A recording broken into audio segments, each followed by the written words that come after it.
Hi everyone.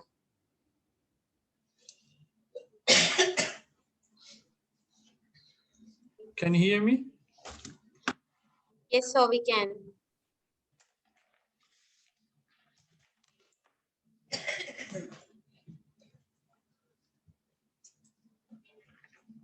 Assalamu alaikum wa rahmatullahi wa barakatuh.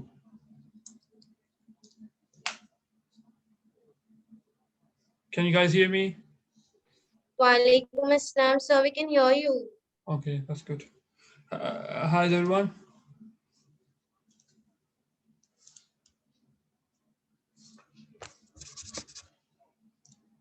Hi everyone.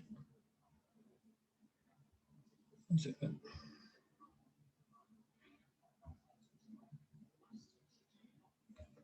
Okay, those you guys want to speak. So today, inshallah, we're gonna try to do a quick recap of things we covered so far. And obviously, with limited time, we will not cover all the details and everything, but we'll just have a quick overview of what we've done, and hopefully with some refreshing and some revision, we should be able to get back to doing a new chapter next week. So, starting off from chapter 1, we learned in chapter 1 that al is the definite article, which makes normal nouns definite. So rajulun means a man, ar rajulu means the man, for example. And obviously, we also learned that proper nouns, which like some things like hasanun, which can be a name or it can be an adjective as well, could mean handsome, but here I'm using his name, hasanun or muhammadun. Obviously, these are definite already, so they don't need alif lam. We also said that pronouns like huwa, here, whom, these also are pronouns. These are nouns, proper nouns. Who are here, whom are pronouns. Again, these are definite because we know who we're talking about. Then we mentioned that to make a very basic nominal sentence, we need two parts. We need the first part, the subject, and then we need a predicate. Subject is normally definite. So, for example, a rajulu, tawilun, and the second part is called predicate, and it's normally indefinite. So the man is tall. Obviously, we could say Muhammadun, tawilun, and so forth.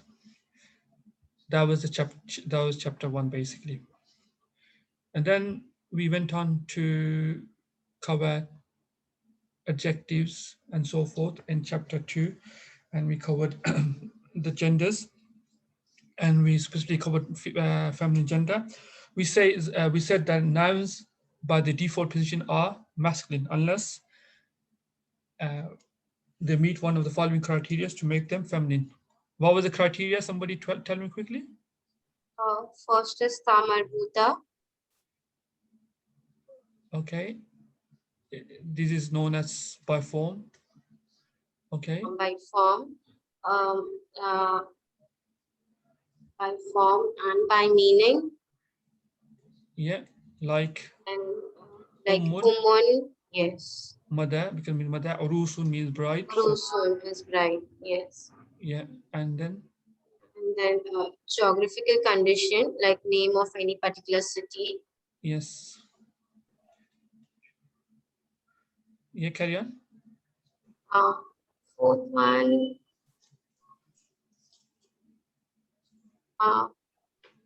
maybe if you're pronouncing, I don't know. Fourth one was some words which are feminine for no apparent reason. For no apparent.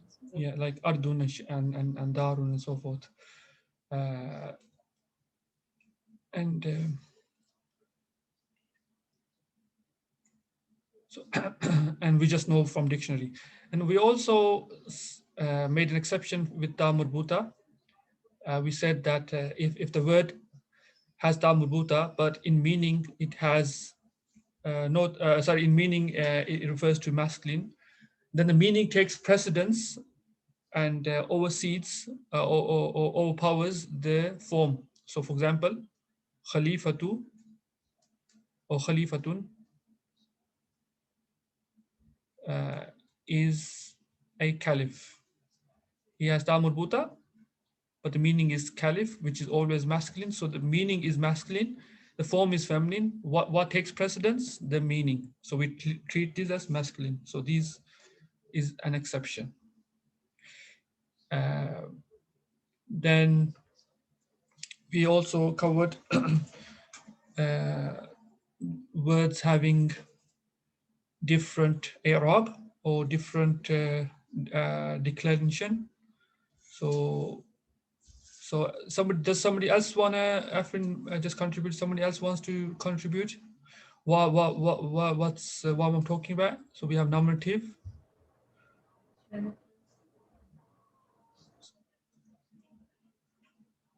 accusative, and genitive. Does anybody else wants to contribute here?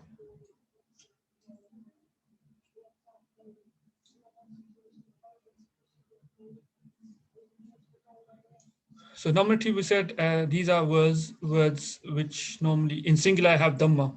So for example, baytun or al baytu. It doesn't have to have two dhamma. Main thing is having dhamma in singular. Obviously, in dual and plural, they have different signs. Which let's do that here. Just because somebody lesson, let's do it together. So nominative words have dhamma when they are singular. When they are dual, and when they are plural. And plural here is sign, we're talking about sign masculine plural, okay? Let's let's have a look 1 second.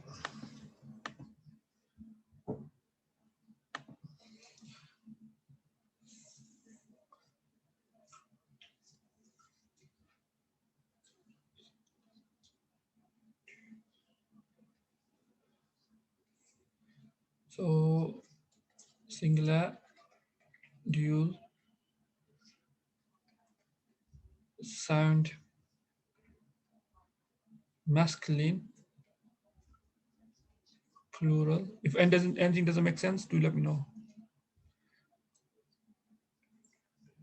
Sound feminine, plural. Okay. So nominative. So when they're singular, when they have dhamma. Okay. So for example, baytun or al baytu. Baytu. When they're dual, anybody? How do you make dual? Quickly, we don't have time. Ani at the end. Okay, beta. Yes, we had alif nun at the end. Baytani. So this is dual, but don't forget this is specific for nominative. Okay, and how do we make it plural? By adding vav and nun. Vav and nun, for example. Baituna. No, Baituna doesn't because Baituna. It is doesn't not take. sound cluster. It is the. It is not sound. It is broken. It is not sound. Yes, just give me another example of sound plural in which takes vav nun. Muallimuna. Yes, muallimuna. Yes. Muallimuna.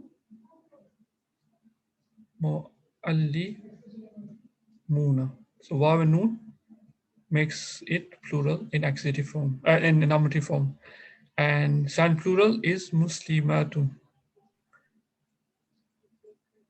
And don't forget, I'm not putting alif lam, but you also could put alif lam. We could make al-muallimuna, al-muslimatu, because we might also mention lesson 1 that when we have alif lam, the word doesn't take tanween.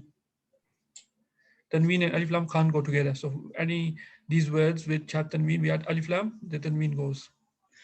This is a nominative form. In accusative form, what did you say? Anybody quickly? We don't have time. To fatha. Yes, for example, mualliman means a teacher, mualliman. And we mentioned in accusative when it has no alif lam. We know when we add two fathas, we normally add alif at the end. And alif is not pronounced; it's just there for written purposes. So when you're reading Arabic books which doesn't have any vowels, you would when you see mualliman, you would get an indication that it must be accusative because it will not have two dhammas or anything like that written on it. Muallimun or mualliman, sorry, mualliman or al-muallimu, al-muallima, sorry. A teacher or the teacher. Dual is, how do we make dual? Muallimaini. Muallimaini. So we add ya and noon. The last word of the last letter of the word getting a fatha, muallimaini. And signed plural, Muallimina. muallimina, yes. The last letter getting ina at the end. And muslimatun, yeah, muslimatin. So in accusative and genitive, the sign plural is the same. So it's not going to be muslimatan, muslimat. It's going to be muslimatin in accusative and genitive. So then we do genitive. It's muallimin.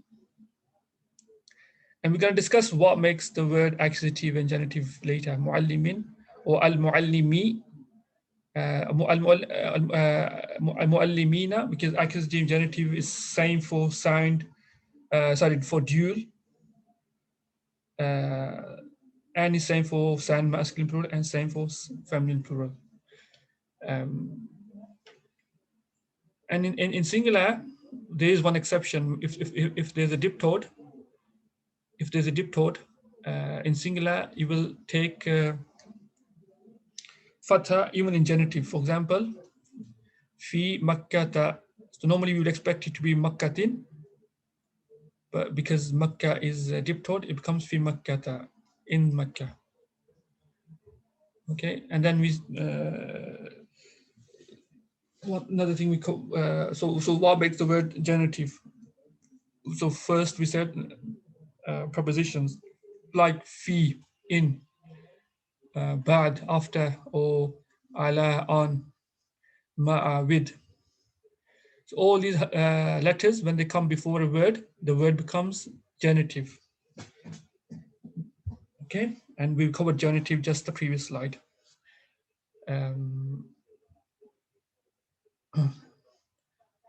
Okay, also another thing that makes word genitive is mudaf and mudaf ilayhi. So what's mudaf? Mudaf is possession.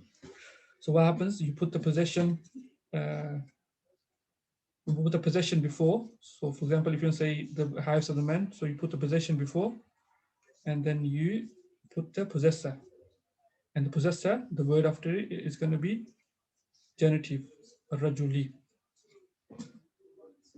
So what are the rules for mudaf? Somebody quickly. And now we follow Mudaf. by Sorry? So mudaf will never have al You never have or al, no tanween. and it will have No tanween. tanween. Okay, will have al and it will have tanween. Very good. That's good. And the rule for mudaf ilayhi is simply it becomes genitive. That's the only rule for mudaf ilayhi. And if you have any like for adjectives, normally we said the adjectives must match a word in how many, what are the conditions? What Four forms.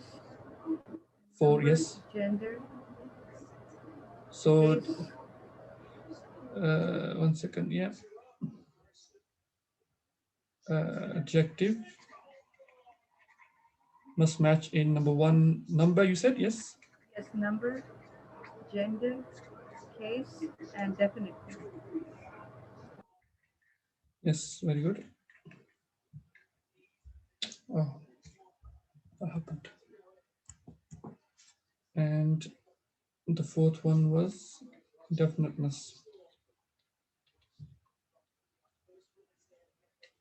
And in the way and we said that adjectives can't come between mudaf and mudaf ilayhi.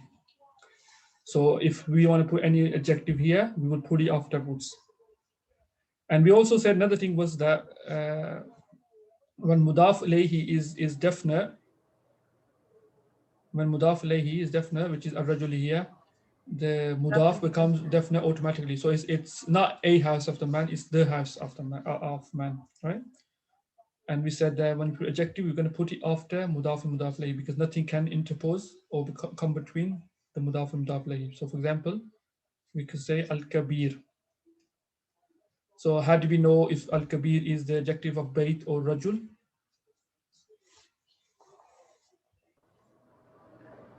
By the last sign. The case. The Yes, case. yes, exactly, case. So if we put al-kabiru, it means the big house, so it becomes the adjective of bayt, of the man. Or if you put kasra, a genitive, then it becomes the adjective of rajul, because we said one of the conditions that we're looking at here is a case, okay? Also, mudaf ilayhi, how do you make mudaf and mudaf ilayhi with sound plurals, with the dual and sound plural? So how do you say two halves of the man?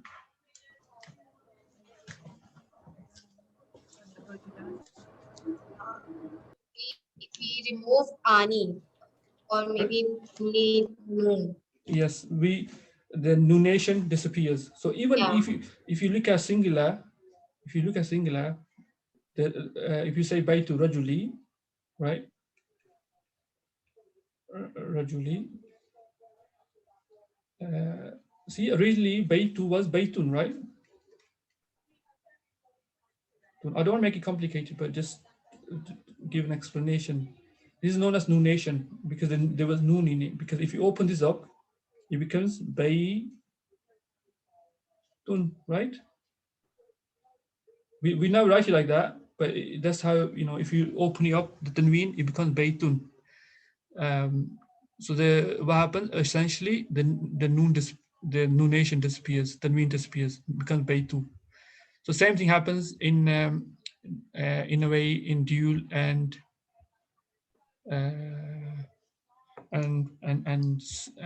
plural, sound plural. So for example, if you want to say two halves of the man, you say bayta. So normally it would have been baytani, right? Rajuli. So but because it's mudaf, it becomes noon drops, it becomes baytar rajuli. Two houses of the man, because mudaf can't take noon. So when we say noon, we mean the additional noon for the dual or the plural. So if you want to say the teachers of the boy, so it normally be muallimuna. It will be normally muallimuna al-waladi. But we said that the mudaf can't take noon, so it becomes muallimul waladi. Muallimul waladi. That's obviously here baytani al-muallimani, as covered in previous slide. These are nominative. So if you has genitive, it would be the same. For example, if you say fi, or accusative for that matter. So if you say fi bay, it would normally be baytaini.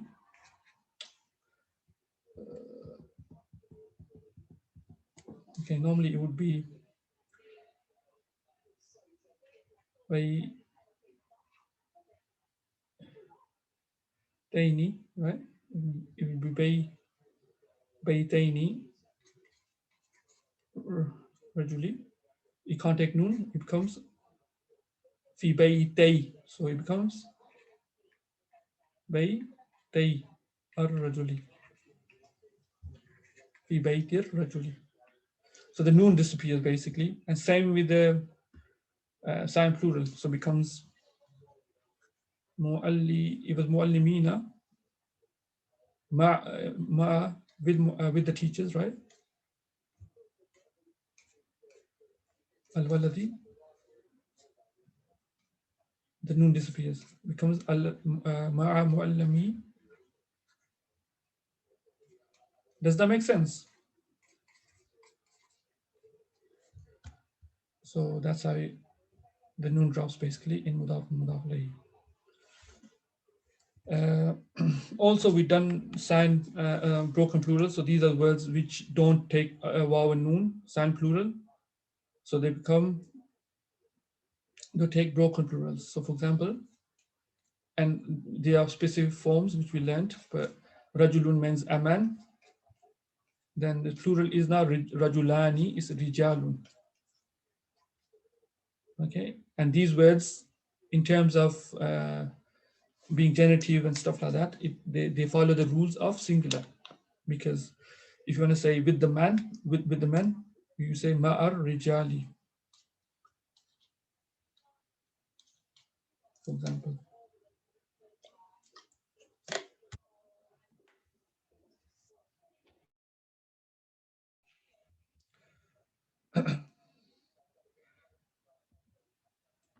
Does that make sense so far? And then, yeah, so then I think we covered the verb, or was there anything else? Let's have a look quickly.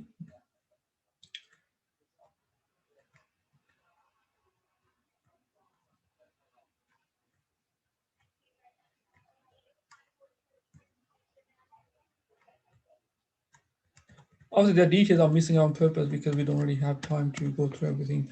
Then in terms of verb, we said verb, we normally start off, obviously we're writing right to left. So we normally have the verb first, not always, but normally the case, then subject. Then what we call object. Then any adverbials.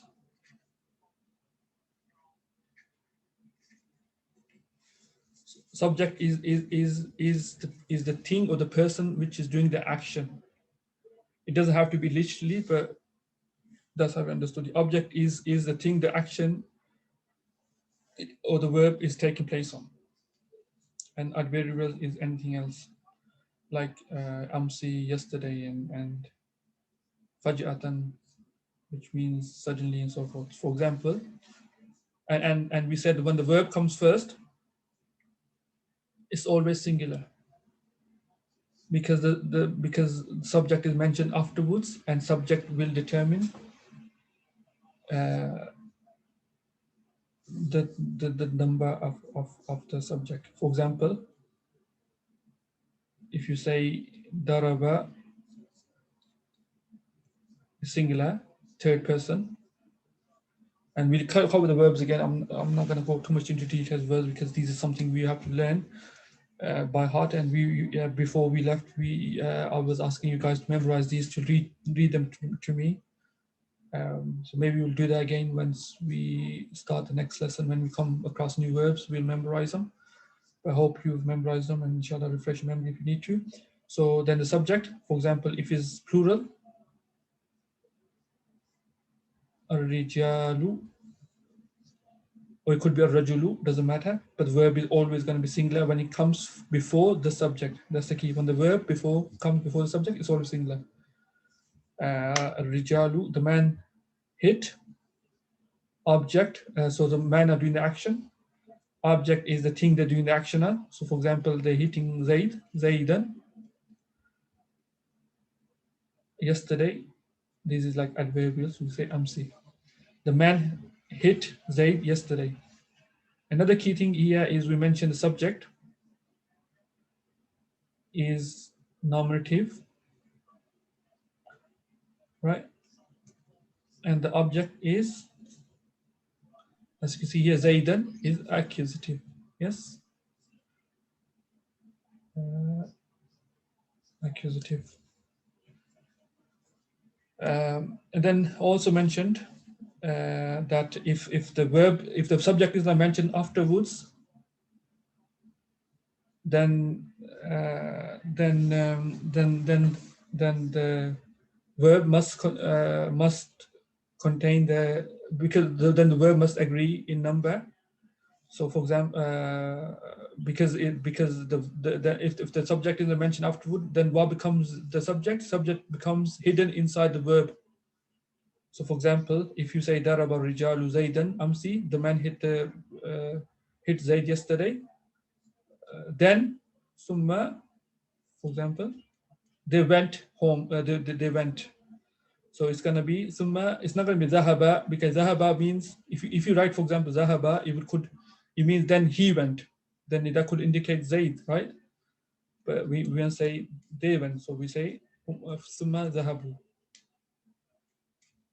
Then they went.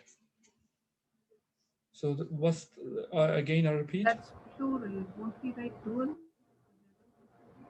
Why would I do?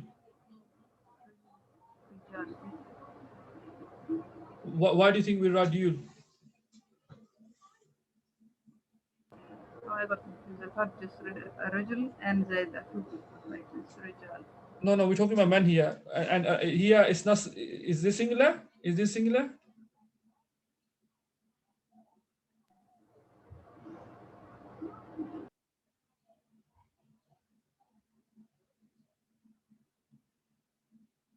Hello. No, it's plural. I just. Yes, plural. So we're referring to the man. Okay. So because we're talking about man, so it depends on the context as well. But we're talking about man here. So we could say, for example, if you say daraba rijalu amsi summa zahaba, then we're talking about who are we talking about? Who went? Zaid. Zaid went, singular. Okay.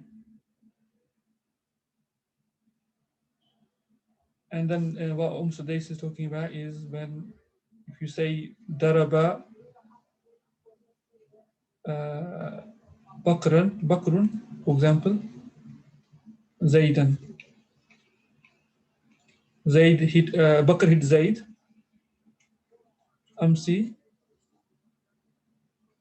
Summa Zahaba. So this is dual now.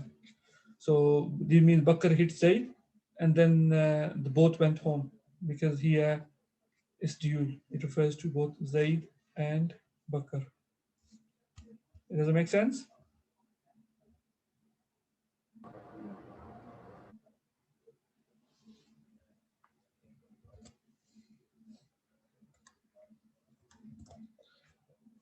And also we done attached pronouns. These were so the difference is we have undetached pronouns such as huwa, huma, whom, which are written separately. Then we have verbs hidden inside a verb like daraba, darabu, right? Then we have attached pronouns, which are attached to either, could be attached to nouns, or the verbs or prepositions. For example, so we have huwa, huma, whom like that as well, but they're attached. For example, so we say kitabuhu. Here is attached to a pronoun, and we said when it's attached to it's attached to a noun, and we said when it's attached to a noun, it's like mudaf ilayhi. So it's saying the book of his book, right? His book. It's like mudaf ilayhi, and because of that, the kitab is taking one dhamma.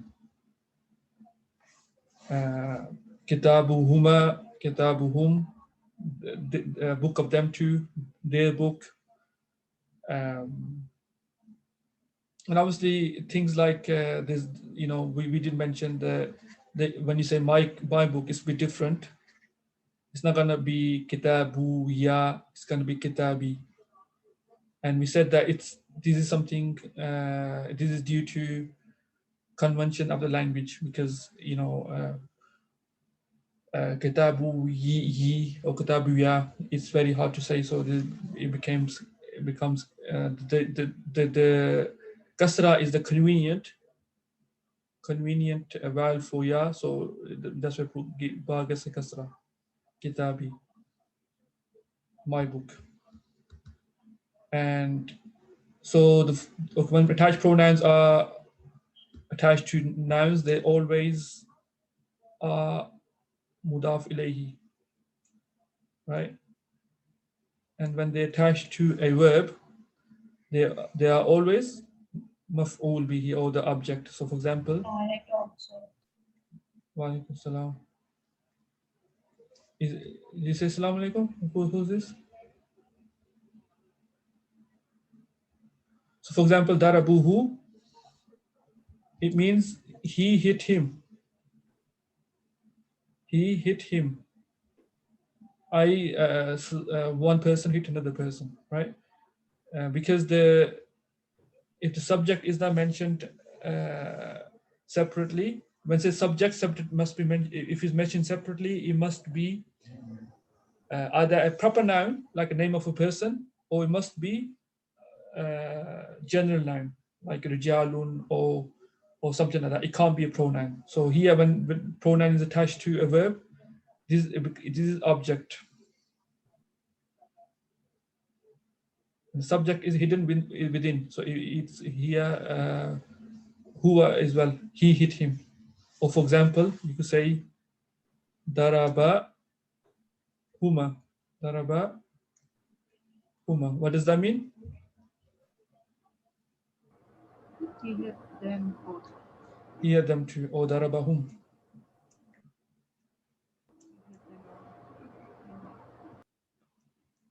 He hit them. Okay, so that's something we need to remember. So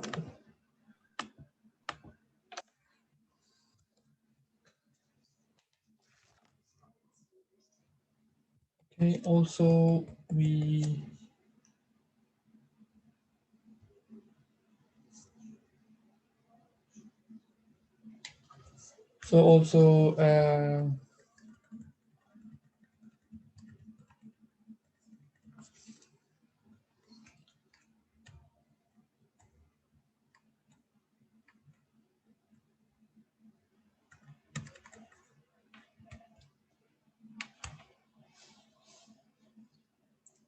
we also done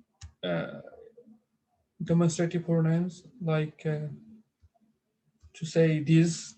We learned how to say this. Haza for masculine, and for feminine we said hazihi.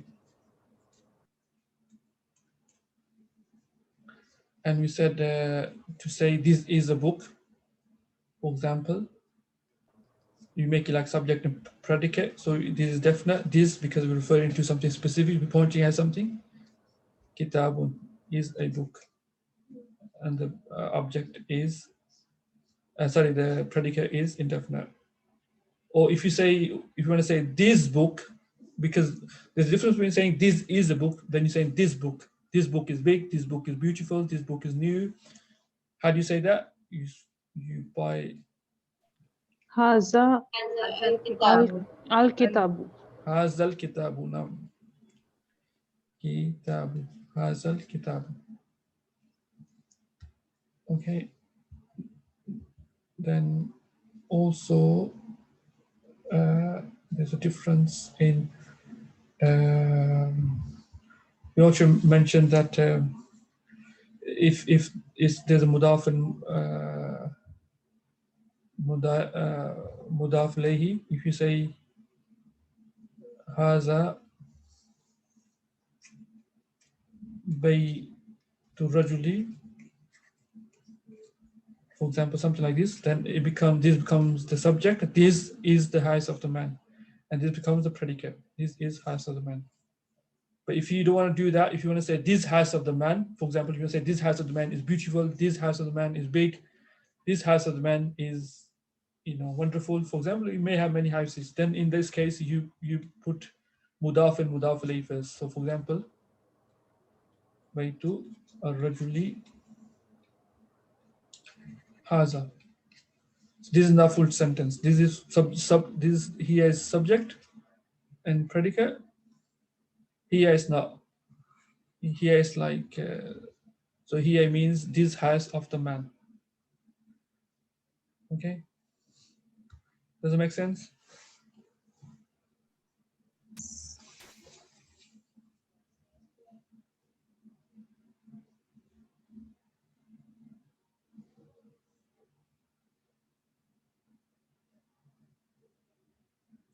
Okay, that's fine. Give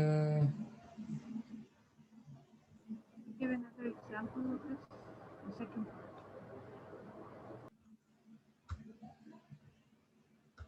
Okay, so you give me an example. What do you think?